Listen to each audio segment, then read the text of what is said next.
and welcome back to another episode of Gandy Slays. I'm your host, Gandy, and today we talk a lot on the show about the programs we run and the scripts we follow. But what happens when the story you've spent your whole life writing suddenly gets deleted? Today's guest is a master of the narrative. As a journalist and editor, he reached the heights of the industry, documenting the most powerful figures in the world, including a president of the United States. He lived the high stakes life, chased the high paid prestige, and followed the blueprint of success that society says we should all want. But then the script changed. A devastating scam stripped his finances and his secure career, forcing him into a brutal, honest reconstruction of who he actually was. Through that crash, he didn't just find a new career, he found a new soul. Today, he is highly successful. Today, he's a highly successful business coach who uses his expertise with OCD, his deep-rooted faith, and his passion for storytelling to help others grow their businesses through their own raw, unedited truths. We're going to dive into the difference between a public persona and a private human, the paradox of losing it all to gain everything, and how to build an empire out of the things you used to be ashamed of. I'm so ready for this conversation. Welcome to the show, Danny Brassell, or Brassell. My God. Looking back at the man who was sitting across from a president writing about power, how much of that story was actually yours and how much of it was just a role you were playing? Well, Danny. first of all, thank you so much for having me, Gandhi. You inspire me. I love that you have this podcast. I appreciate that kind introduction. So the question is about interviewing the president. I just at power as a whole, as I took it, just in general, like how does it make you feel coming from a high statue and everything that you've been through, and how it's evolved? It's kind of funny, Gandhi, because when I became a journalist, I had no interest in politics whatsoever. I wanted to be the next Charles Kuralt and do all these great little stories about law and paw stores around America, show all the positive things happening in America. And ironically, they put me on the political beat, which is exactly the opposite of positive. But I will say that regardless of the politics, President Bush Sr. was a very good man. He was a good person. And actually, one of the reasons I left journalism was we were covering a press conference the president gave, and I looked at the leads that six of my colleagues had written, and I'm like, wait a sec, he didn't say anything. I mean, I know you can't be objective as a journalist, but you should be fair. People were always just zeroing in on the negative, and I don't want to be around that. And so then I became a teacher, and it was exactly the opposite. I love being around the kids, and I started off as a high school teacher. Then they put me in middle school, and then upper elementary and lower elementary. So pretty soon, instead of preparing kids for college, I was coming home with snot on my pants from all my little ones hugging me all day. And I actually Oh, fell in love with them. Everything I needed to learn about life. Robert Fulghum had that book. Everything I needed to learn. No, I learned in kindergarten. Well, I learned it yeah. by being a kindergarten teacher. It served me well as being a coach for entrepreneurs who want to use speaking to grow their business because kindergartners, I always call kindergarten New York, New York. If you can make it there, you can make it anywhere because they have a 7 minute attention span and they train me how to keep things engaging and moving. So that's a very long answer to your short question. It's fine. I loved it. I loved it. I couldn't imagine what it'd be like to be an elementary school teacher or just a teacher in general, just because you have to have so much patience. I mean, I could just kudos to you. That's amazing. And not only Well, that, they're like you're great. They shaping our say future. yeah, they're the Sorry, go most ahead. honest people in the yeah, the kindergartners are the most honest people in the world. I one day I had one of my little girls, LaShonda, raised her hand. I'm like, LaShonda, question. She's like, Mr. Sal, when are you gonna trim your nose hair? I'm like, this afternoon. Thanks for bringing that to my attention, LaShonda. I ain't all that. And so it was a good dose of humility, and I think I probably learned more from them than they learned from me. Aw. So do you think, like looking back, that the career move was an act of ambition or was it an act of cowardice because you were afraid of being? Well, I definitely it wasn't cowardice. It's kind of I was asked on a podcast the other day if I had any regrets, and I don't have any regrets because I believe every single thing happens for a reason. I mean, you've had that same type of life journey where there's been negative things that happen, but you needed the negative thing to happen to get you to the really good thing to happen. And so Right. um yeah, I've pivoted a lot in my life, but I don't regret anything. And John Maxwell, a wonderful author, he says sometimes you win, sometimes you learn. And I've done a lot of learning in my life. Yeah. I can agree with you on that. Like, I know for me, like, especially, I told you a little bit about my background story and being in recovery and struggling sometimes with my mental health. Like, each day, I swear, it feels like a new beginning for me. Like, I wake up with extreme gratitude and just try to make the day the best that I can and move forward with that with a great positive attitude. That's wonderful, and you probably wouldn't have had that had you not had to endure all the negative things. There's lots of people that just go through life on automatic, and they don't start their days in gratitude. I mean, you know, especially in America, I think people really need perspective. People gripe about the silliest things. I'm like, you have a roof over your head, you have heating, you have electricity. I mean, go out into the world. Not everybody has these things, and so I think starting the day in gratitude. Kudos to you for that, Candid. Thank you. I appreciate it. Throughout your career, was there ever a time that you felt like you lost your identity or that you felt kind of down in the dumps, like you couldn't go any further? Or like, Yeah, was I'd there a time of say, I defeat? mean, even to this day, that happens to me, Gandhi. Steve Jobs, in his famous commencement address at Stanford, he said if he went a few days in a row where he was looking into the mirror and he wasn't excited about the day, he knew it was time to make a change. And I'm kind of like that dog in the movie Up, where Yeah. I'm focused on one thing and I'm like squirrel. I have lots of different interest. I admire people that are focused on one thing. Tom Cruise, the actor, I was watching an interview and he said he was very blessed because when he was in fourth grade, he realized the only thing he was good at was acting. And so he was going to make acting his ambition. And I really admired him for that. I'm like, wow, it's nice to have one thing because I have 28 different things. And so I like to pursue different things. One of one of the people I greatly admire is Steve Martin, and Steve Martin, he kind of has that same kind of path. Was he got bored? I mean, he mastered stand up comedy, so he got bored with it, and so then he decided, well, now I'm going to do movies, and so then he started doing movies, and he got bored with that, and he's like, now I'm going to be a writer, and so then he started doing writing. He pursued different passions, and you know I'm not one of those people that just has one thing I'm interested. I'm interested in lots of different things, and I'm interested in surrounding myself with people who are very different from me, who basically have a different viewpoint of the world. Because even if I don't agree with them on their viewpoint, it helps me better understand people with differing points of view. Right. Right. That's absolutely true. Can you tell us about like some of those passions that you have and some of the things that you're doing? Well, I mean, I'm doing a zillion different things at the same time. So I have the world's top reading engagement program, which in just over 2 months shows parents how to get their kids to read more, read better, and to love reading. I have my coaching program where I work with entrepreneurs, executives, and business owners on how to use speaking to grow their business. I've written 21 books. I'm writing number 22 right now. I love writing.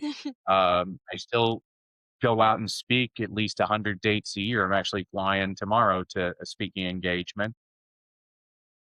Yeah, I mean, those are just the professional interests, and then we get to, my personal interest. I mean, I read voraciously. I read a couple of books a day. I'm always fascinated by, and I read totally different genres. I read anywhere from, I love biographies and I love personal development books, but I also love children's Yeah. picture books and I love manga and all kinds of different things. I'm an avid sports fan. I love to travel. I mean, I have lots of different interests, and then I want to still also make time for my family, my faith. I'm interested now. A company hired me to help improve their presentations to get people interested in their retirement, and so I've been putting together presentations for them. I guess that's probably why I was probably a good journalist because I'm just naturally curious and I love learning about things Yeah. I have no background knowledge about. That's so cool. And, like, how are you able to juggle all of these things? I don't know if I can juggle. I kind of focus on one at a time. And, I've never been a person that believes in balance. I don't think that you can ever have balance, but I do think you can have an awareness. So if you're spending too much of time at work, maybe you start focusing a little bit more with your family. I mean, I'm a compulsive person, and so I pre-week plan. Every Saturday morning, I have my planner for the next week, and I have 7 different categories, and forgive me, I'm a former teacher, so everything I do either rhymes or it's alliterative, and so my 7 categories are, I have my focus goals, my family goals, my fitness goals, my financial goals, my faith goals, my fulfillment goals, and, my fun goals, and Mhm, I have 5 goals that I list in each category, and then I program them into the week. And so every Saturday morning, I review the previous week, see how I did. I set my goals for the next week. And so if I find that I'm not spending enough time with my kids, I'll make that a priority for the following week. If I find, oh, I haven't booked enough um, income, I need to start focusing more on income. I'll put that as a focus. Oh, I haven't been taking as many walks and working out at the gym that I should. Maybe I need to make fitness my priority this week. I don't think you can ever have that true balance, but I think that having an awareness of it so that you're like, okay, I can't let this go too many weeks in a row or else I'm really going to start losing my focus because you look at a comedian like John Belushi. At one point, John Belushi was on Saturday Night Live, one of the top shows in America. He was in the Blues Brothers, the top movie in America. His album was like the top selling album, and he died of a drug overdose. Obviously, mm, he wasn't aware. I mean, he could be succeeding in this area, but totally failing in this area. And I mean, when you and I talked about your mental health, I work with a lot of people with I think everybody needs to be very aware of mental. I have a major problem with people that have this stigma about mental health. I'm like, well, if you have a heart problem, you go to a heart doctor. But if you have a brain problem, which is by far the most important organ you have, you don't there's a stigma about going to somebody that can help you with your brain. I think right. that's really important. There's you look at people that I greatly admired, Kate Spade, Anthony Bourdain, and Robin Williams, who were at the top of their fields, and they committed suicide because they didn't have that understanding of how much joy they were bringing in the world, and it breaks my heart. Those are 3 people that had a tremendous impact on me, and so that's why I mean, I work with a lot of people, even when I'm speaking, I always point out to people, I'm like, "There's at least one of you in this room that's suicidal." Yeah, You look like you have your act together, but you don't. People put yeah, on a brave face, but I think that's wrong. I don't think you should put on the brave face. I think you should discuss. "Hey, I have a friend, and every day I meet him, he's like, on a scale of 1 to 10, where are you at right now?" And I'll say, "I'm a 9." And he'll be like, "Okay, how do we get you to 10?" But if I were to say 3, he's gonna stop everything he's doing and say, "Hey, let's talk about this." And I really appreciate that because I don't care who you are, everybody has those struggles, and, you know, especially with men, I mean, women are better about talking about their problems with one another than guys. A lot of guys, they try to put on the brave face and they cover it up, and, you know, that's wrong. I think you need to when you're struggling, you need to kind of confess to that. And it's one of the things I tell people when I'm teaching them to speak. I'm like, stop bragging, stop talking about your successes, start talking about all of your failures, because not everybody in your audience has succeeded, but they've right. all failed. And the more you share your own failures, the more your audience is going to see themselves in you, which is what you're ultimately trying to do in a presentation. And so Yeah. I'm just babbling at this point, Andy, but It's again, a okay. long answer to your question. Yeah. No, I love it. I really do because I can really relate and resonate with a lot of what you're saying, especially like with checking in and saying how you feel on a scale of 1 to 10. I'm like content out of 10 or depending on how the day's going, it might be a little bit lower, but I love doing that, and I actually learned how to do that, in one of the recovery centers that I was in. They had us doing that, so now I tend to do that just on a regular basis, checking in with myself or with somebody, my family member, to see how we're all doing. And I totally agree with you. Like, so I have a younger brother, and he's in college right now at RMU here in Pittsburgh. And it's just phenomenal to me to see how he interacts with his guy friends and the camaraderie they have, but they don't really discuss life. Like, they discuss maybe how, like, the football game's going or how, like, some other team's doing, but they don't ever really discuss as a whole how their day is going, or how things at school are going or just in life. And they were over here for the weekend, just hanging out, and their eyes just glimmered when me and my mom were asking them how they were doing, because it was just like they were starstruck that somebody had even cared to ask how they were doing.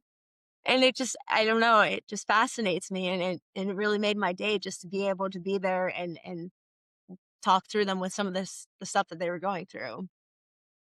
Yeah. And have a lot to learn from women that in that respect. I really appreciate women for getting into deeper questions, not the superficial things. I Yeah, and I don't know exactly why or who made it like a taboo for men to talk about their feelings and stuff like that, and stereotype it to not be okay. I honestly don't know the history behind that or how it's evolved that way, but it would be something to look up and definitely dig Mm. into. Yeah, I think a lot of people think it's a sign of weakness, and I think exactly the opposite. I think it's truly a strength. Yeah, and it is, because it shows that you're vulnerable, and it shows that you Mhm. genuinely care about that relationship enough to be able to confide in them and to allow yourself to be vulnerable with them. And That's right. it's not very easy to do.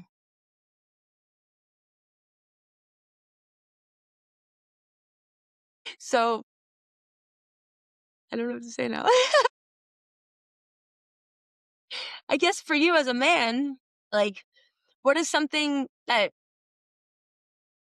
brings, like, when it's time for you to be vulnerable, is there like a something you have to, like, mentally prepare yourself to do or say, or is there a technique that you try to utilize to make it easier to be vulnerable with people or interact with people on a vulnerable level? Actually, really good at this, Candy. I'm pretty much an open book. Probably I think about it. The biggest failures of my life turned out to be the biggest blessings of my life. The biggest Mhm. failure that I always share with people was in 2005. My wife and I attended a real estate seminar, which turned out to be a scam, and we lost everything financially. And I could give you the woe is me story, but I'm a positive person. I learned a lot from that. First of all, I learned that my wife is my soulmate. I put her through the ringer, and she stood right by me. She's an incredible human Mhm. being. Second of all, I learned that money's not everything because you can lose money just like that. Third, I try not to judge other people because if I was somebody who saw what I had done, I would have said, "Well, you deserve that." But now I realize unless you know everything about a person, you really don't know anything about a person. Fourth, I became a Christian, which I'm always embarrassed to confess it took a catastrophe, but the more I read my Bible, I realize I'm not the first screw up to find Jesus. And then fifth, I didn't want to file bankruptcy, and my accountant said, "Well, you have to earn this much more money this year." And so I started speaking on the side, and I hit that number right on the number. Well, the next year, Gandhi, he gave me a much higher number, and I hit that number right on the number. So in year three, I thought, well, maybe I should set a higher number. And basically, during one of the worst economic downturns in American history, I was able to build up a highly lucrative speaking business, which eventually attracted the attention of some pretty famous people and companies who asked me to coach them. And I resisted coaching for a long time because, quite honestly, I'm obsessive compulsive. I will not let you fail. I will be on your back, holding you accountable until you succeed. Well, now that I work primarily with entrepreneurs and executives and business owners, I find that they're highly motivated.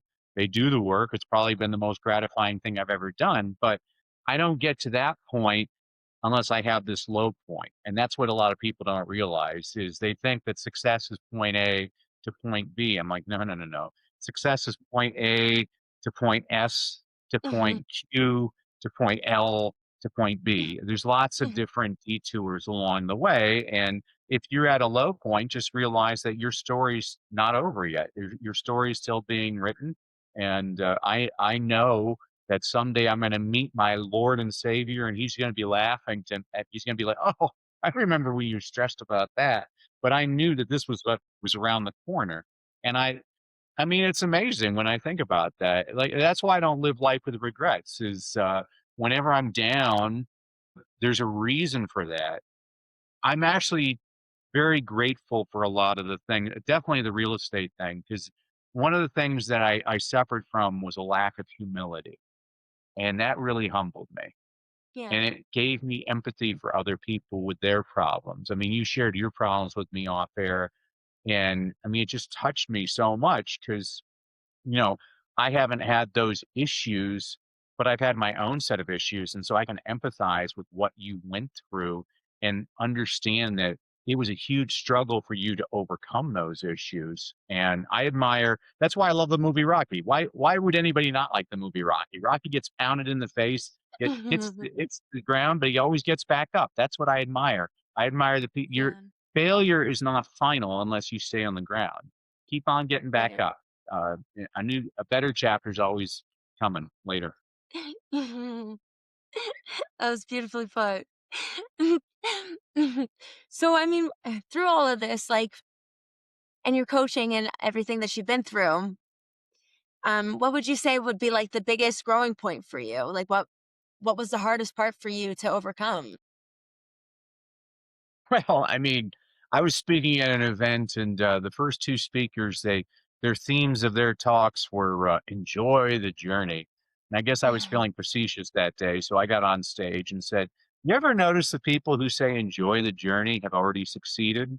I mean, when you're down at your low point and you can't make rent and you're getting beat up, and are you saying, man, I'm really enjoying this journey?" I'm like, what kind of advice is that? That's a stupid piece of advice. I mean, I believe you can reflect and appreciate your journey, but I don't think most of us actually enjoy the journey. I mean, Mhm. for me, I didn't enjoy the journey dealing with attorneys and dealing with a bankruptcy and people telling. I mean, I just felt like I felt worthless. I'm the man, I'm the father, I'm the husband, I'm the breadwinner, and I failed. And at the time, that was a horrible feeling. I can't I know you've had your issues. I'm sure when you were at your lowest point, you weren't sitting there saying, "Wow, I'm really enjoying this. This is great." No, no, it Yeah. stung.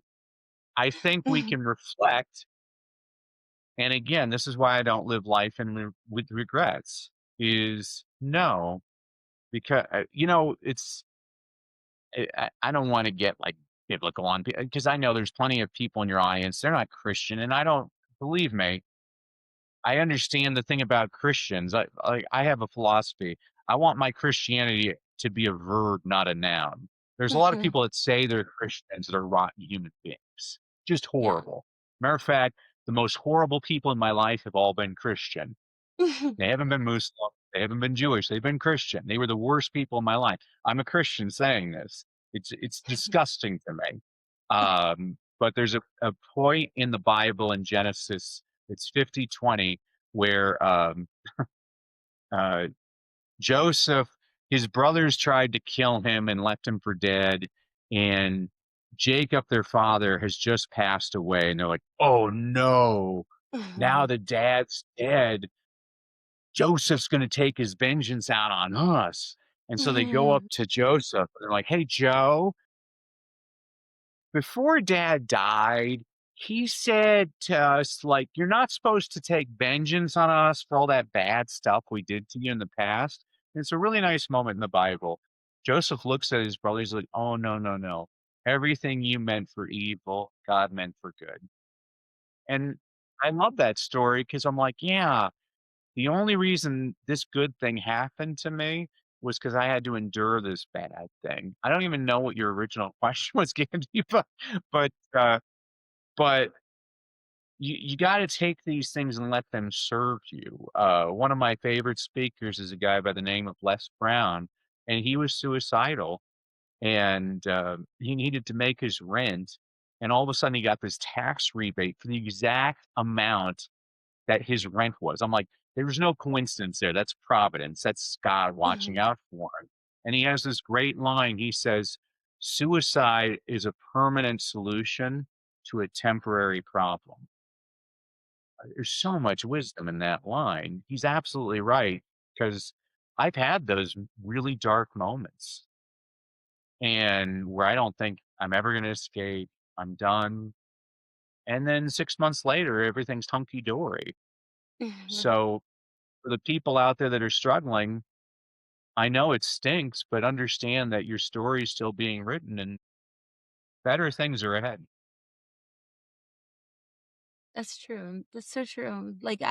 So recently, just over the past weekend, good friend of mine was not in the best mental state, and we had to go over and pretty much help them and get them into a facility to make sure that they uh, got the help that they needed. And it was very eye opening to me because I've been there before. I've been in their shoes. I've had to go to the psych ward before. And you're absolutely right. Like the journey, it sucks. It sucks most of the time. But like when you reflect on it, you do grow and you feel more lively about yourself, more confident about yourself, hopefully. And if you're not there yet, that's fine. Like eventually you'll get there. But I just know for me, like, trying to remain authentic to myself and trying to remain true to who I am and making sure that each day I just put forth like my best stone. I That's all that I can ever ask for and do. And I'll be honest, I do get a little anxious even though that like I am a big AI advocate of like possibly losing my humanity and getting out of touch with who I am because I do tend to rely on this AI a lot instead of using my own uh ideas and thought processes. I've been relying on AI to kind of compensate that for me. And it's been taking away my genuinity and authenticity. And as I'm doing these podcast shows, like it's showing me more and more that like I haven't really necessarily been true to myself and I haven't necessarily been true to even this podcast because I've been neglecting it and not putting as much effort into it at times that I wish that I could and should. So I do want to thank you for that, for for making me realize that in this moment that this is something that uh, I strongly care about and strongly want to be successful in, but I have been slacking with it due to other circumstances. And I'm so glad that you're here today and we're discussing this because it does mean a lot to me. It means a lot to me. Mm, being very sincere, Andy, I really admire you.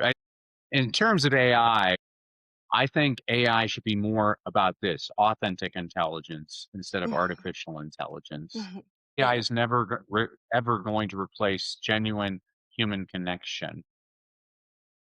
One of my business partners, he's always annoyed that I go on podcasts all the time. He's like, "Why are you on that podcast? Only one person listens to that podcast." And I always say, "I don't care how many are listening. I just care who's listening." I mean, Yanni, Right.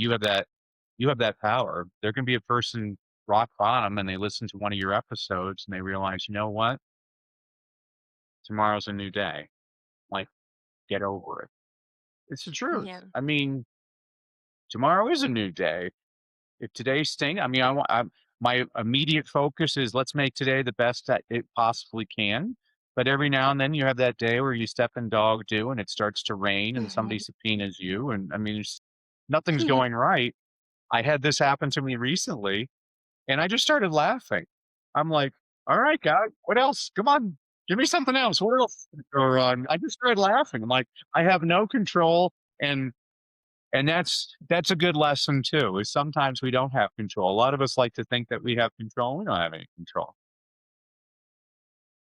Once you know that, I think that's the starting point to knowledge. It's I mean, I'm a pretty old guy at this point, and I realize I don't know that much. I have a post-it on my desk. I'm looking at it right now, and all it asks is, "What if I'm wrong?" You know, I love people with these political debates. I'm like, "What if you're wrong?" Right. maybe the other side's right. I mean, it's something to consider. It might not be right, but it's something to consider. And I've never understood in this country why people just totally put each other down. And I'm like, well, I don't know that why that's productive. I don't see how it's productive. I I don't know. I'm going off on a tangent, but I just I guess I'm getting older where I realize I don't know that much. Maybe I need to shut up a little bit more and listen to other people. And when you and I were talking off camera, I was just really moved by your story, your bravery. You've been through so much. You're so young. I mean, you still have the best days ahead, man. It's pretty cool. Thank you.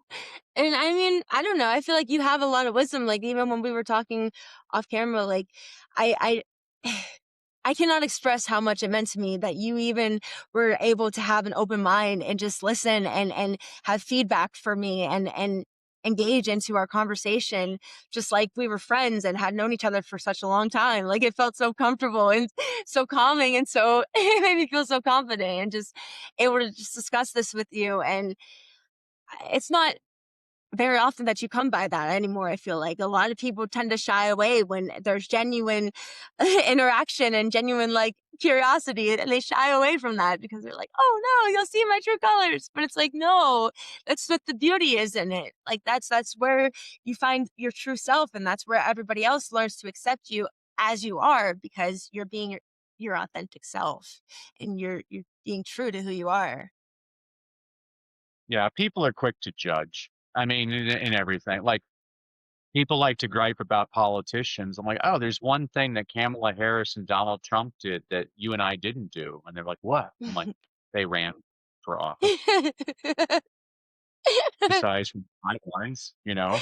you watch the Super Bowl and everybody's like, "Oh, New England stunk against Seattle. Well, they didn't do anything right." I'm like, "Well, they made it there, so they did something Right. right." I mean, I Right. wasn't in the Super Bowl, so I mean, like, you know, it's really easy to be the critic from the sidelines. Usually the wisest people are the ones that never did a damn thing in their life. "Oh, I know. Oh, I would have done this." I'm like, "Really? What have you done with your life?" "Nothing." That's so funny. Like I come by a lot of those people. And it's just best to just like tune them out most of the time. Let them have their tangent. Let them say what they need to say and then go on with your day. It's true. I mean, everybody has to gripe about something. Go ahead. So like I don't know. If you had to like mold the stuff that not the stuff, if you had to mold all the knowledge that you know now and shove it into the brains of your young students, how would you like what would you tell them? Like what knowledge would you tell them and what would you want them to know? Yeah, it's a cliche, but I always told my students, "Your mind is like a parachute. It works a lot better when it's open." Yeah. I mean, life is an adventure. Mhm. Was it the movie Auntie Mame? She has a line, Auntie Mame. She's like, "Life is a buffet, and most Yeah. people are starving." And I love that line. I'm like, "That's exactly right. Go Yeah. live. Go do some things." I used to have an assignment with my college students where I used to have them do something that they've never done before, and I loved it. The one woman was very prim and proper, so she went to an AA meeting, and she found it Oh. fascinating. And then one guy, big butch guy, like a truck driver, he Mhm. went and had a pedicure, Mhm. and he I was like, "Good for you. Get Yeah, uncomfortable." Like, be that's around awesome. people. I mean, for me, I'm among my different, positions in life, I'm a visiting distinguished professor at the American University in Cairo. Say that 5 times fast. So every time I go to Cairo, I like to speak to different schools in the area, and I'll speak to parent groups. And they booked me at an Islamic school, which I was very nervous about. I'm like, "Ooh, I don't know about this." When I showed up 2 o'clock in the afternoon, there's 400 parents in the audience. All the guys had long beards. All the women were wearing burqas. And we were talking like you and I are talking right now, Gandhi. And I basically told myself, shame on me. I was there to pump them up about getting their kids to read, and so I said, the other day I was reading this book called The Quran. Have any of you ever read The Quran? They all start laughing. Good sign.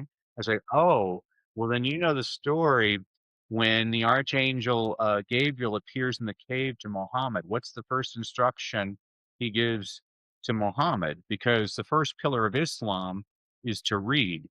And so I looked at all Yeah. those parents, I'm like, "So not only should we get your kids reading, it's actually written in your most sacred text that you Yeah. should be your kids reading." And all of a sudden I had 400 parents going like this, and I'm like, who would have thought the Christian dude's favorite audience are Muslims? I mean, I've spoken to so many Muslim schools now. I'm like, always my favorite audiences. They're so endearing to me. The reason I share that story was I was very uncomfortable at first. And I'm sure you can say the same, give all kinds of other anecdotes about this, Gandhi. Isn't it? Those are the times that challenge us as we feel uncomfortable and then they're pleasantly surprised. Oh, that was a great film. And so that's what Yeah. I would encourage, and that's what I encourage my students to do. I'm like, get comfortable with being uncomfortable. The way you grow is by pushing yourself to new areas. Yeah, I agree. Like, I just even doing this podcast, I get so anxious every time I have to do an episode. So I like try to tell myself a couple of affirmations before I come on and record just to get myself in the mood and stuff like that. But like it's so funny. It's like mic drop for your little story that you were telling. I would have never guessed that. That's so cool. um, so like, Well, I and I don't mean, know. again, Dan, look at you. Let's look at you as an example. I mean, how many people do you know that talk about having a podcast? They haven't done a damn thing, but you were brave enough to start a podcast. And Yeah. it's the same as speaking. I always share this with my clients because they're like, I'm nervous about speaking, or I'm terrified to speak, or I don't want to speak. And I say, but That's speaking me. is a skill. The more you do it, the better you'll get at it. I mean, I guarantee your podcast, the very first episode you did sucked. And Yeah. the second episode probably sucked, but it didn't suck as bad as the first one. And now you've been a little bit more, you're getting a little bit more confident every single time. It's all in the everything is about the reps. My youngest daughter's learning how to drive, and Oh, she's so cute. Every time she gets in the car, she adjusts her mirrors and she puts her hands at 10 o'clock on a 2 o'clock position. And you and I know that a year from now, she'll be driving with one hand, eating a Big Mac, putting on lipstick, adjusting the radio, because she'll be so used to it. She'll be comfortable with it because she's had that exposure.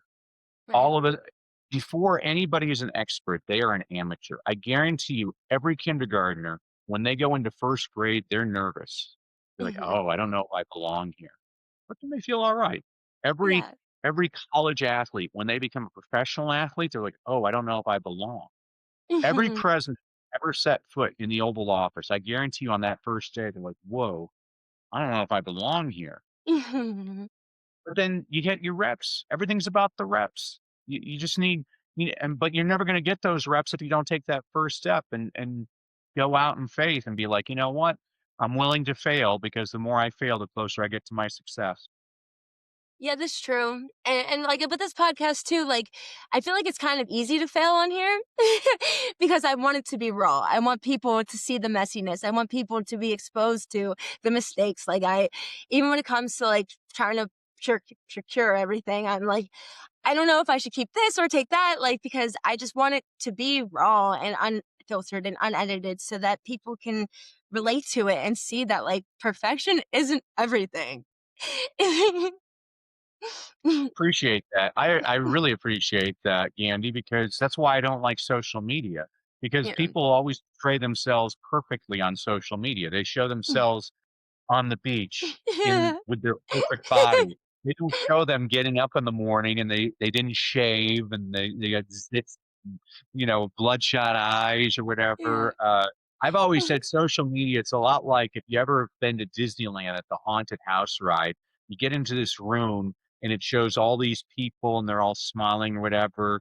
And then all of a sudden the floor starts dropping and the paintings get longer. And so there's this girl with a parasol and she looks so happy, but as you drop, you realize she's on she's on a high wire right above an alligator that's about to eat her. And then there's a guy that's happy, and as you go down, realize he's sitting on a barrel full of dynamite. And then there's another guy, and he looks happy, and he's on the shoulders of another guy and another guy. And it turns out they're in quicksand. I'm like, that's exactly right. All these people love to portray themselves as perfect on social media. I don't buy it for a second. Those are the people that there's nothing authentic about them. I'm much more interested in a person that says, you know what? My dog died and it's killing me and I don't know what to do. Right. I don't have to own a dog to have a feeling for this person. I'm like, whoa, wow, thank you for sharing that. Hey, is there anything I can Yeah. do to help you out? You know? And the Right. people that don't offer that help, you want them out of your life anyway. You don't need those people that are just interested in the good stuff. It's that's when you realize, I mean, that's the best part of being down is you realize who your friends are, is they stick Yeah. around. Yeah. The true colors come out, and then it's just like, oh no, lights out. All the pretty colors went away. But I'm really enjoying talking with you about all this stuff. It's like really resonating with me and make me think about just people that I have in my life and some of the decisions that I've been making recently.